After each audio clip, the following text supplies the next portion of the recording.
Terima kasih Tuhan, Engkau telah menyelamatkan diriku dari kepalsuan. Setiap cinta ini kuberikan kepada siapapun, di penghujungnya selalu mengecewakan.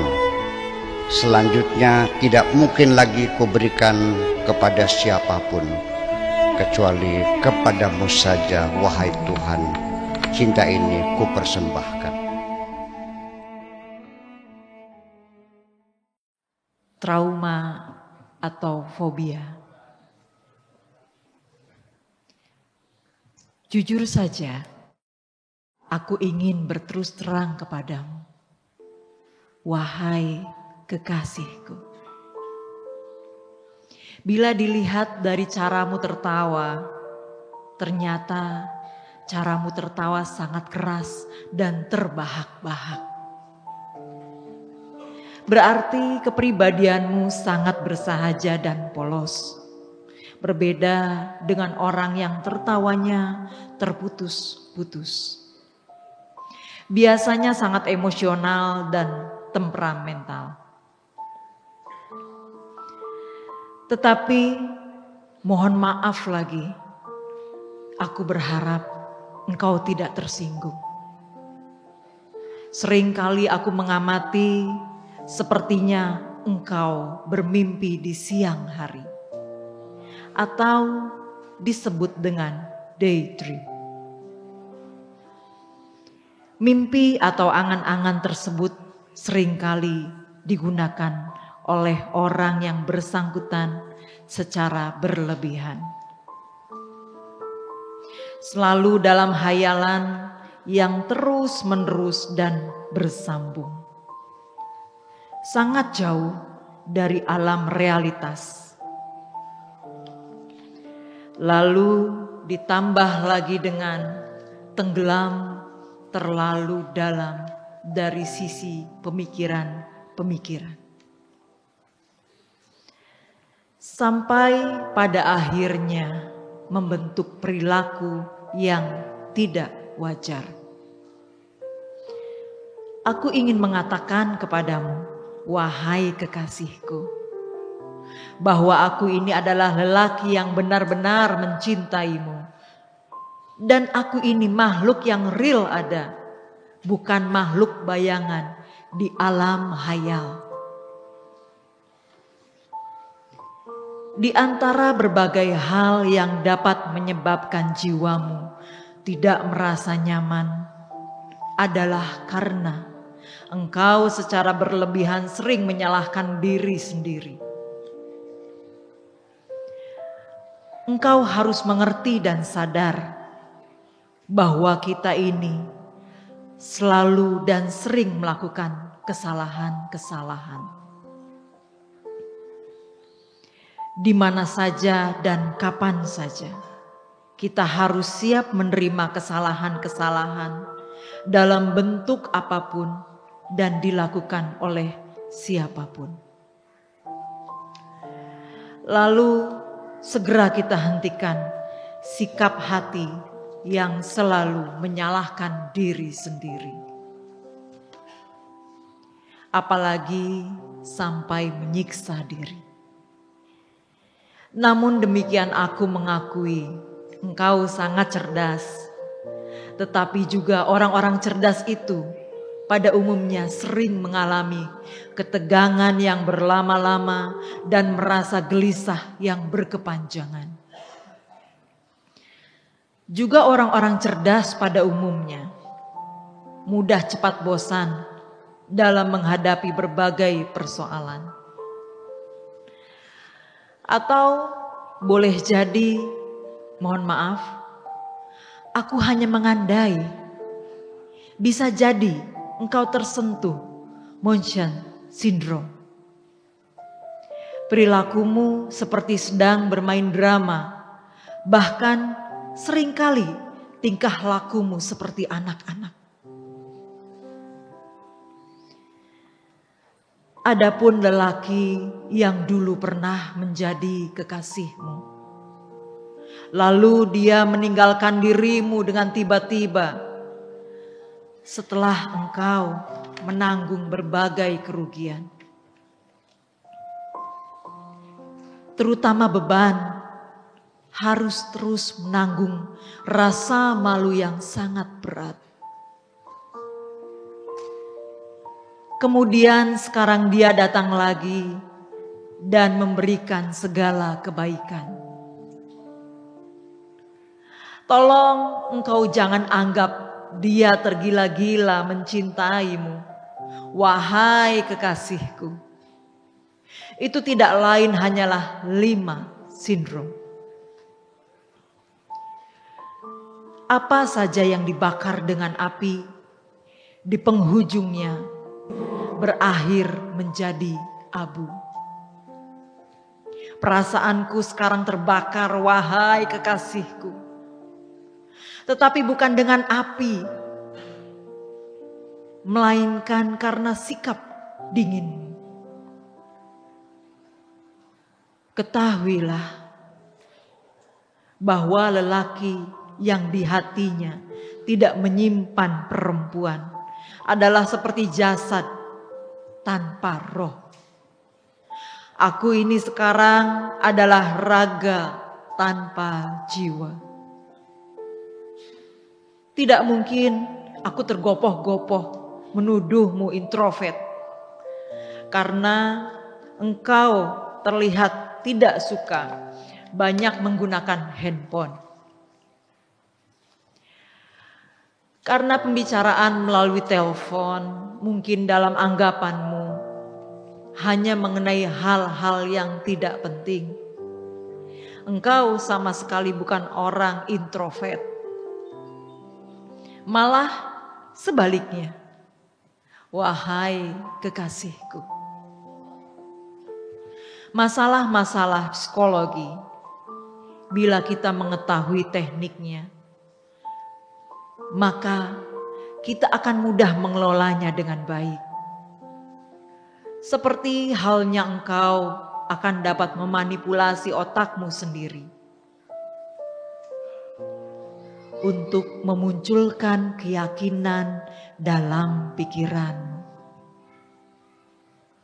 bahwa engkau adalah orang yang sangat bahagia. Cobalah engkau lakukan manipulasi dengan menggigit sendok ketika engkau sedang makan. Aku juga sering melakukan manipulasi terhadap otakku sambil menggigit sebatang rokok. Lebih baik kita lakukan seperti itu daripada kita biarkan otak kita bekerja tanpa arahan dari diri sendiri. Karena otak menghabiskan banyak waktu berhari-hari hanya mengulang-ulang kaset-kaset memori lama. Selanjutnya, ketika aku perhatikan pada saat kita berbincang, aku melihat caramu berbicara yang runut, perlahan, terang, gamblang. Kemudian lagi jarak ideal pengucapan antara kalimat yang engkau sampaikan sungguh mencerminkan engkau seorang perempuan yang bebas dan merdeka. Jujur saja, aku pernah melakukan uji coba terhadap dirimu secara diam-diam. Aku perhatikan. Mungkin engkau masih ingat ketika kondangan di satu pesta perkawinan. Teman akrabmu sambil menikmati hidangan, engkau bercerita tentang sesuatu. Lalu dengan sengaja aku lakukan interupsi di tengah pembicaraanmu. Kutanyakan banyak hal secara terperinci. Ternyata engkau dapat menjawab dengan jelas dan lancar. Kesimpulannya, engkau adalah orang yang jujur. Tetapi ketika engkau menjawab tergagap-gagap, berarti engkau sedang ngibul. Aku tahu engkau perempuan yang jujur. Tetapi aku juga tahu engkau perempuan yang pandai menyembunyikan perasaan. Mataku sering berkomunikasi dengan matamu. Ketika engkau tertawa, aku mengerti apa yang engkau rasakan. Tetapi perasaanmu itu tidak pernah engkau ungkapkan. Memang aku sengaja menjaga jarak. Tidak berdiri terlalu dekat denganmu. Karena kita belum lama berkenalan. Aku khawatir berbicara dengan orang yang baru kenal. Dengan posisi duduk yang sangat berdekatan, barangkali membuat suasana kurang nyaman. Berbicara tentang kepribadian, tradisi dan kebiasaan-kebiasaan. Memang kita yakini bahwa kepribadian seseorang bisa berubah berdasarkan kebiasaan-kebiasaannya sendiri. Bila engkau ingin memperbaiki kepribadianmu, cobalah engkau rubah kebiasaan-kebiasaanmu. Untuk merubah kebiasaan diperlukan latihan berulang-ulang. Paling tidak selama 1 bulan. Nanti selanjutnya engkau akan terbiasa. Dan akhirnya akan menjadi kebiasaan. Lalu setelah aku jelaskan dengan panjang lebar, engkau mengangguk-angguk tanda setuju.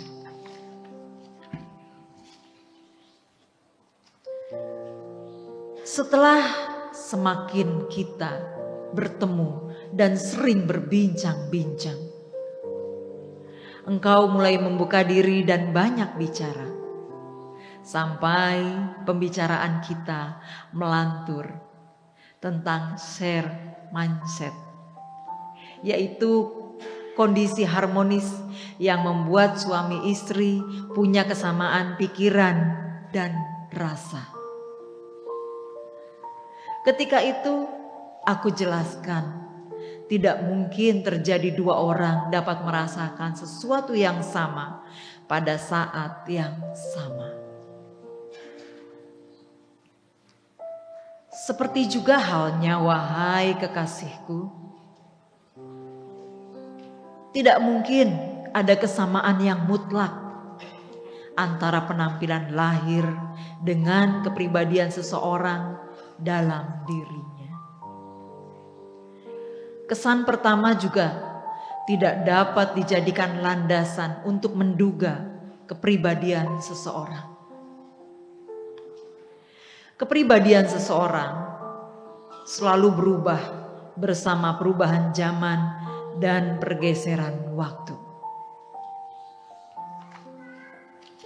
Ini dapat dipastikan bahwa kepribadian siapapun dapat berubah sesuai dengan situasi dan kondisi, terutama dengan perbedaan usia dan pengalaman. Terutama sekali kepribadian kita akan berubah ke arah yang lebih positif ketika memori otak kita positif. Yaitu ketika lebih banyak mengingat peristiwa-peristiwa yang membuat hati gembira daripada mengingat peristiwa-peristiwa yang membuat hati kita sedih.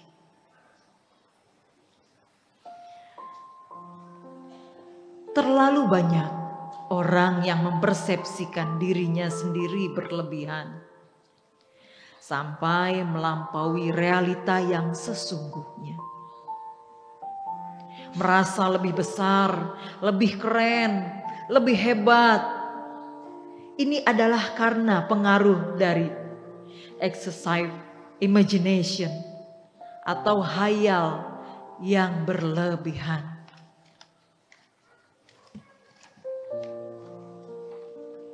Untuk itu, kita mesti berhati-hati, wahai kekasihku. Jangan sampai kita menjadi bahan tertawaan. Namun, ketika aku dipersalahkan oleh orang lain karena satu kegagalan mereka, itu adalah perkara biasa, sering terjadi.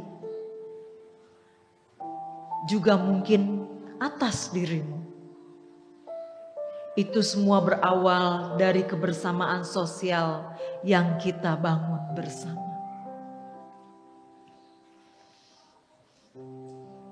Dunia ini sangat luas sekali, wahai kekasihku. Ketika engkau merasa sempit di suatu tempat, mengapa engkau tidak pindah ke tempat lain? Sebelum pindah ke tempat lain, cobalah dulu engkau pikirkan betapa luasnya otakmu, punya kapasitas yang luar biasa untuk menyimpan jutaan rekaman peristiwa. Tidak ada gudang penyimpanan di dunia seluas gudang memori otak manusia. Adapun ketika ada seseorang, teman wanitamu, yang berusaha mendekatiku dan mencoba untuk menggoda juga, lalu engkau menunjukkan kecemburuanmu, adalah suatu hal yang wajar. Bahkan aku sangat gembira.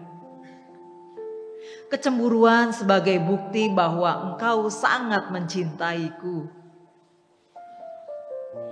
Pada hakikatnya, cemburu itu adalah satu perasaan yang kompleks atau kompleks emotion.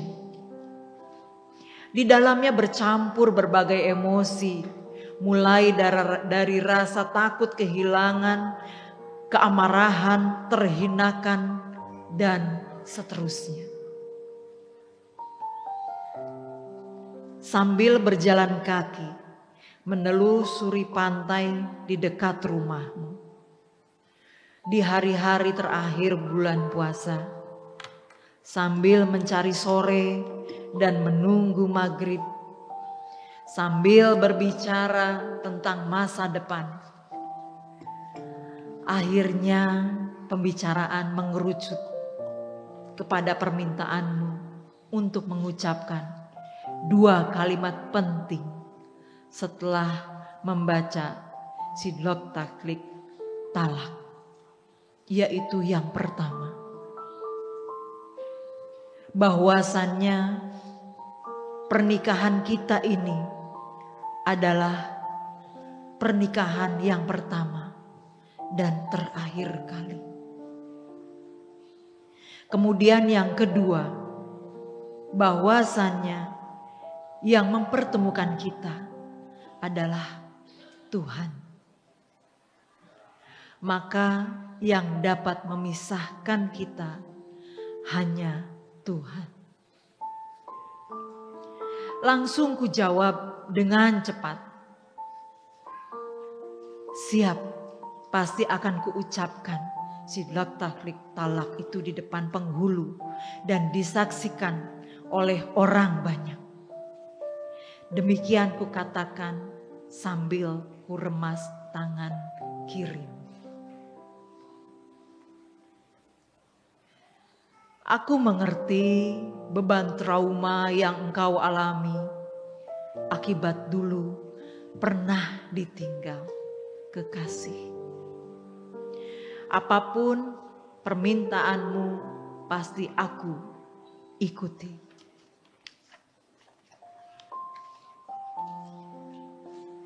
Hampir menjelang maghrib, hujan gerimis semakin kencang.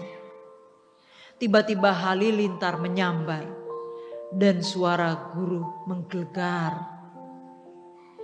Tiba-tiba engkau menggigil sambil memelukku keras-keras seperti ketakutan. Engkau pun segera meminta pulang. Sepanjang jalan dalam pelukanku. Yang ini bukan trauma, tetapi fobia. Disebut dengan astafobia. Biasanya berkaitan iklim atau cuaca. Obatnya gampang. Tinggal yang sering saja menyaksikan kilat menyambar. Sesampai di rumah, engkau mulai tenang, lalu engkau lepaskan pelukan. Indramayu, 30 Juli 2023. Abdul Syakur Yasin.